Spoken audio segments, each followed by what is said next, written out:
नमस्कार, SL news में आपका स्वागत है और मैं हूं जर्नलिस्ट डॉक्टर हरीश चंद्र लखन। उत्तराखंड का एक खासतौर पर कुमाऊनी भाषा का एक गीत गुलाबी शरारा को यूट्यूब ने हटा दिया है और इसे अब तक 14 करोड़ लोग देख चुके थे, यानी 14 करोड़ व्यूज इसको मिल चुके थे। और यह भी कहा जा रहा है कि इससे देश दुनिया में विभिन्न देशों में, यानी ये कह सकते अधिकतर महाद्वीपों में इस पर रील बनी, डांस किए गए, अरे बहुत पॉपुलर था।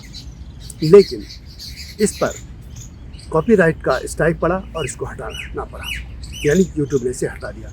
और ये आरोप लगा कि ये गीत किसी पहले वाले कोई गीत था जिसकी धुन थी और उस पर वे बनाए। अब सवाल ये है कि आखिर ऐसे जो विवाद हैं या ऐसी चीज़ें सामने क्यों आ रही हैं? यदि कॉपीराइट से उसको हटाया गया, इसका मतलब कहीं ना कहीं तो ये चोरी का मामला है, कॉपीराइट का मामला पड़ता है। क्या इस मुद्दे में वे लोग जो इसकी मुद्दे में समर्थन में भी है, क्या वे कभी ये एक लाइन ये भी कहना चाहेंगे कि यदि नरेंद्र सिंह नेगी हैं तो वो सिर्फ और सिर्फ इसलिए हैं कि वे ओरिजिनलिटी रखते हैं। उनके जो भी गीत हैं अपने रचे गए, वो क्या किसी की धुन पे नकल पे थे? और क्या ये लोग जो चाहे 1 करोड़ 2 करोड़ 10 करोड़ 20 करोड़ 100 करोड़ व्यूज इनको मिल जाए, क्या ये जो भी रच रहे हैं क्या उनको कोई अगले 10 साल बाद याद रखने की हालत में होगा? क्या ऐसे गीत उत्तराखंड में रचे जा रहे हैं? मुझे लगता है कि संभवतः बहुत कम रचे जा रहे हैं। ऐसा नहीं, बहुत अच्छा काम नहीं करे, कुछ नए लोग बहुत अच्छा काम करें, लेकिन जो शॉर्टकट के रास्ते यदि आप निकालोगे तो गुलाबी शरारा के यहाँ से होगा।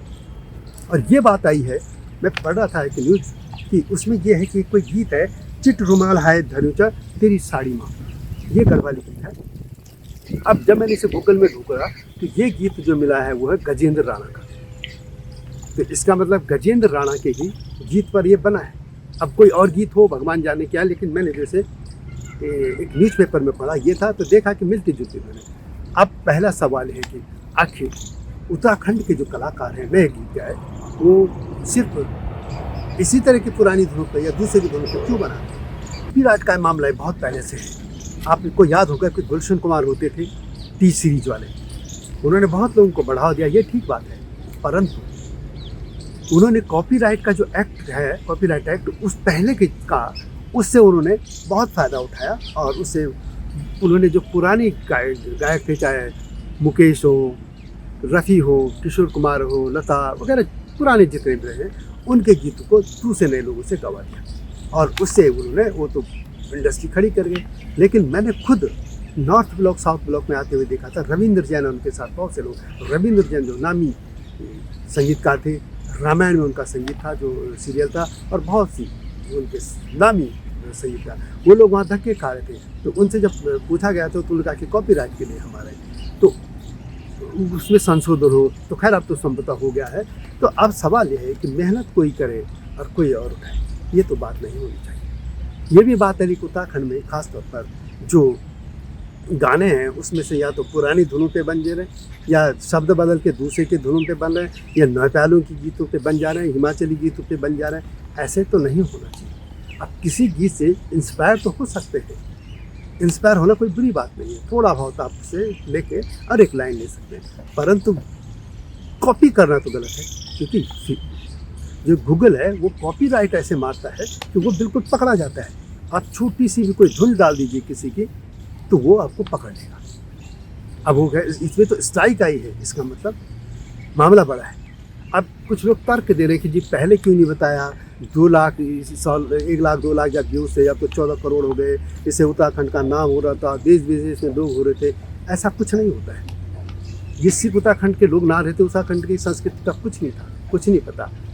कई गीत आते हैं जहाँ लोग नाचते हैं, हमको पता भी नहीं चलता लोगों को कि वो कौन सी भाषा का है, किसका है, धुन को लोग कर देते हैं। इस तरह से उत्तराखंड की संस्कृति से जोड़ना बिल्कुल गलत है। एक गीत है जिस पे लोग थोड़ा थिरकने लग गए, अच्छी बात है, उन्होंने मेहनत की होगी, इन लोगों ने नए तरीके से पेश किया, लेकिन उसका एक तरीका था जिसका ये जो संगीत लिया गया है उसको क्रेडिट दे देते, या फिर इसमें जो उसमें रेवेन्यू आता है गूगल से उसको शेयर करने की बात हो जाती।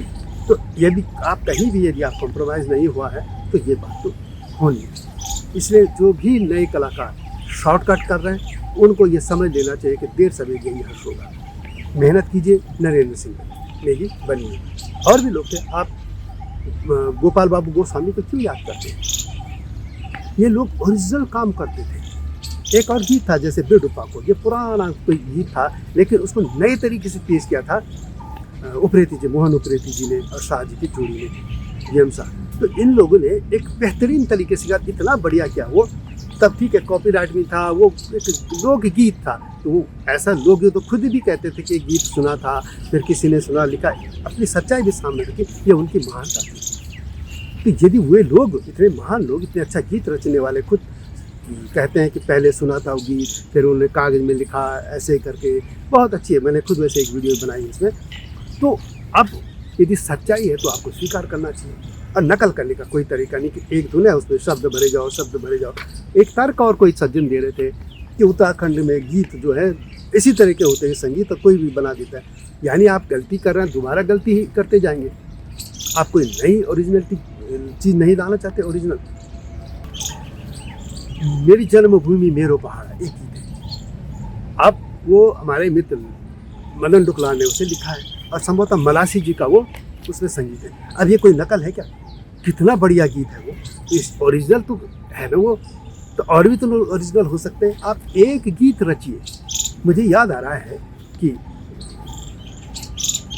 गुलेरी जी, चंद्रशेखर शर्मा गुलेरी, उन्होंने 3 कहानियाँ लिखी, उसमें एक थी, उसने कहा था, और उसी में वो अमर हो गए। बहुत ज़्यादा रचने की जरूरत नहीं है, एक ही।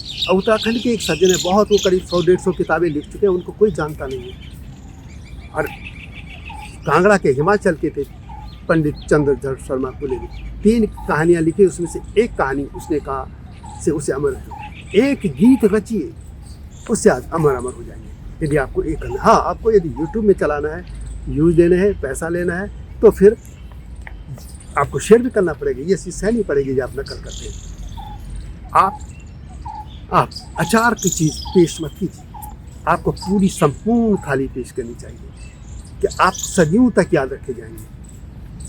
पुराने लोग क्यों याद रखे जाते थे? कि ओरिजिनल काम करते थे और नकल इस तरीके से नहीं होती थी। और अब तो नकल पकड़ने का समय आ गया। पहले जरूर था कि एक ही गीत पे चलते थे, क्योंकि लोकगीत थे, कोई नहीं, एक लगाया फिर दूसरे शब्द भरे, तीसरे। अब आप एक ऐसे प्लेटफॉर्म में हैं जहाँ पर आप पकड़े जाएंगे। यूट्यूब का जो तंत्र है बहुत तेज है और सीधे पकड़ लेता है। अगर आप पकड़े गए, ये आपको स्वीकार करना पड़ेगा। इसमें न कोई न्याय है न अन्याय, इसकी बात ही नहीं है, सीधी सी बात है। टेक्नोलॉजी है, टेक्नोलॉजी ने आपका गाना, आपका गीत पकड़ा, चोरी पकड़ी गई है। और इसके चोरी को यदि आपको बचना है तो आपको ओरिजिनल चीज़ें लानी होंगी। कोई भी संस्कृति यदि आपको फेमस करनी है या देश दुनिया उसको जाने, तो उसके लिए ओरिजिनल करना पड़ेगा काम। भूपेन हजारिका, असमी संस्कृति का एक नाम, हर जगह उनका नाम। और क्या उत्तराखंड में क्या इस तरीके के लोग क्या भूपेन हजारिका की जगह बात करेंगे? आपको व्यूज़ मिल सकते हैं, लाखों करोड़ों आप देख सकते हैं, यूट्यूब में आपको पैसा बहुत अच्छा आ सकता है, देश दुनिया के थरक सकते हैं, लेकिन इस समाज के लिए कोई कंट्रीब्यूशन नहीं होगा।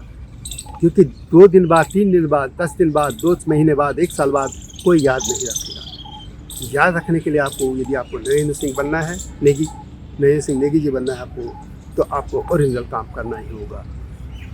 बिल्कुल जो इस तरीके लोग समर्थन कर रहे हैं उसके मैं बिल्कुल पक्ष में हूँ। जो गलत है वो गलत है, क्योंकि मैं खुद देखता हूँ कि जैसे आप, एक अजीब चीज़ हो गई है उत्तराखंड में, कोई एक थीम पे यूट्यूब लाता है तो दूसरा भी उसी पे ले आएगा, तीसरा भी उसी पे ले आएगा।